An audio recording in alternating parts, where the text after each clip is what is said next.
só o que aconteceu comigo. Com a fome danada, abri a geladeira. Uma coisa prática, vou cozinhar um ovo.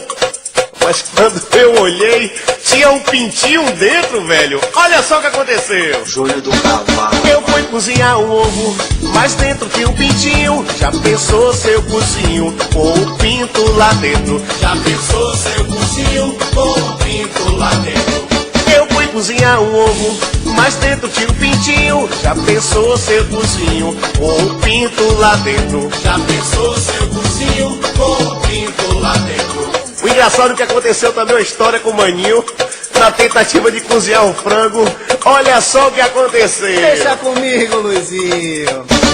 Eu fui cozinhar um frango e a tampa apertou meu dedo. Já pensou se eu cozinho com meu dedo lá dentro? Já pensou se eu cozinho com meu dedo lá dentro? Eu fui cozinhar um frango e a tampa apertou meu dedo. Já pensou se eu cozinho com meu dedo lá dentro? Já pensou se eu cozinho com meu dedo lá dentro? Eu sou bom cozinheiro, se eu cozinho todo mundo come. Eu sou bom cozinheiro, se eu cozinho todo mundo come.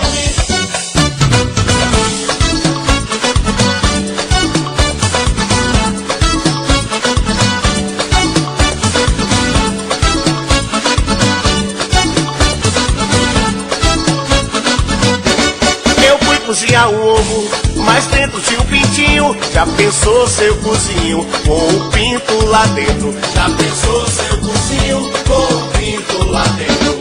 Eu fui cozinhar um frango e a tampa apertou meu dedo. Já pensou se eu cozinho com meu dedo lá dentro? Já pensou se eu